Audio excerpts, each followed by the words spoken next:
Hello, Lorcana Lovelies. Today I'm going to be talking to you about a deck that I find very fun and exciting. I'm calling it Puppy Swarm, and I love the idea of that because I love the idea of just a big swarm of puppies uh, being zoomy and loving and playful. That just sounds like my happy place. But Puppy Swarm, the deck, for me is a casual multiplayer list.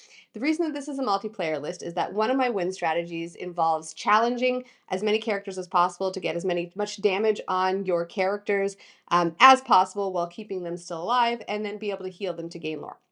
The strategy or the thoughts here is that the more opponents that you have, the more characters that they have out, the more you can do this in one shot. So that is why this is a multiplayer list. Otherwise, I just think that you should share the puppy love with as many people as possible. So get as many people in that game as you can.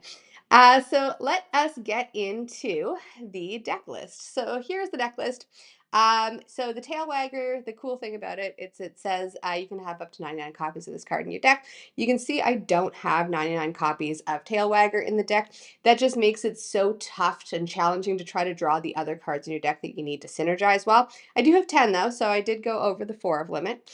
And then we have a whole bunch of other healing and or doggo tech cards. So some of the healing cards, we'll get into this in a second. You know, we got your Rapunzels and Amber Coil and the Popsicle. And other tech cards, like puppy tech cards, we have all the Pongos and the Perditas, and they all kind of pull puppies out of different zones. They all kind of synergize with that. I will say that Thunderbolt does have Bodyguard, which is nice to be able to protect some of your tech pieces, especially your tech pieces that you have to turn sideways. And then there is Sail the Azurite Sea, which is kind of draw card, and Ramp. Ramp's pretty good. I do like Ramp, and this deck does have a decent amount of high-costed cards like Grandpappy and Pongo, so being able to try to get up there a little bit quicker is nice. So let's go into some of the tech cards about the deck. So first off, I want to start with Canine Crunchies. Canine Crunchies is awesome. Canine Crunchies adds +1 to the willpower of puppies. So most puppies are starting off as 2/3s, which means that they're now 2/4s. A 2/4 is pretty difficult for your opponents to deal with, especially if you toss in Perdita. So Perdita gives your puppies ward. So 2/4 with ward, very challenging. They're going to have to take Perdita out first. They're going to need something like I guess you're just going to need to be prepared because it would take 2 grab your swords to get rid of your stuff then. Perdita also makes puppies cost less after she quests. Next bit of puppy tech that I have involves Pepper. Pepper says that when puppies would be put into the discard pile, when puppies would be banished, they instead become ink. So that gets you a nice little bit of ramp. In fact, it's a pretty good amount of ramp as far as puppies would be banished. They become ink. And then if you toss in this Pongo, which is very expensive at a 6-drop and uninkable, but it's a great card because Pongo lets you look at your ink. And then you get to put a puppy from in there into play. So nice little cycle here. We call it the Zoomy cycle with puppies challenging or being challenged, going to the inkwell instead of being banished, then coming back with Pongo.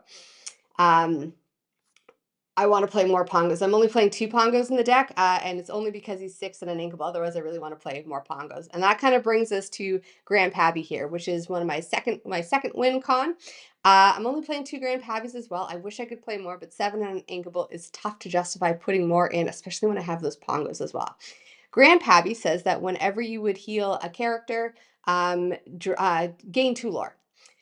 So that's great in a deck like this because we're going to toss in it Roger Radcliffe. So Roger Radcliffe says when he quests, heal 1 from each puppy. So let's pretend we have got 5 puppies out.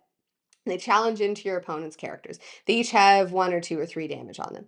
When Roger then quests, those 5 puppies are all going to heal 1, and then it's going to trigger off of Grandpappy to gain 2 lore each. That's 10 lore that you'll be gaining off of challenging.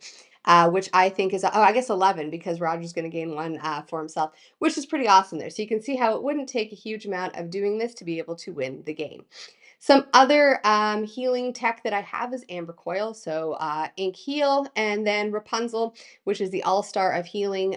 You get to heal up to 3, and then you draw that many cards. This is great when paired with Canine Crunchies because Canine Crunchies is upping your puppy's willpower to 4, which means they can take that max 3 damage from Rapunzel and be able to draw that maximum amount of cards. And that is going to bring me into the next thing I want to talk about, which is card draw. So card draw is really important, especially in a swarm deck, because you need to be able to reset your hand or draw more cards to be able to play more threats. That's kind of the way that swarm decks work. Chances are your characters are going to be targeted, so you need to be able to replay them. So the first one that I have is Popsicle. It's the traditional draw card on turn one. It's a great card, and in this deck, we can use it for its secondary effect, which is healing. We also have the Rapunzel, which we just talked about, heal and draw. The next two cards that we have for like drawing cards are puppy tech cards. So the first one I have is Lucky. When Lucky quests, you look at the top two cards of your deck. You can put a puppy from among them. You can put any puppies you see there into your hand. Which is great. You want to be questing anyways with Lucky, and so Lucky just finds you more dogs at the top of your deck. Pongo as well, same type of a thing, although you don't have to tap Pongo for it. So it means that Pongo stays nice and safe in that upright position and can't really be targeted by challenging. So you pay 2 ink and you get to look at the top card of your deck. If it's a character, put it into your hand. So it doesn't even need to be a puppy. It could be Rapunzel, it could be Grandpappy, it could be one of the Perditas. And that is kind of how we're going to keep our hand uh, full, or as full as possible.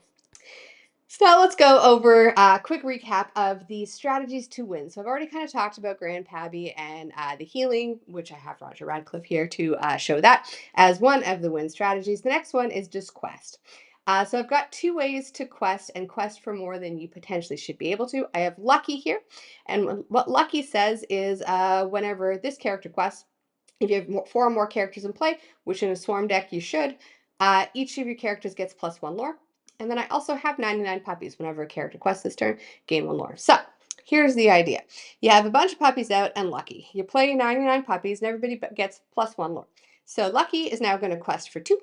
When Lucky quests, everybody else gets +2 lore. So all of those tail waggers are now questing for 3.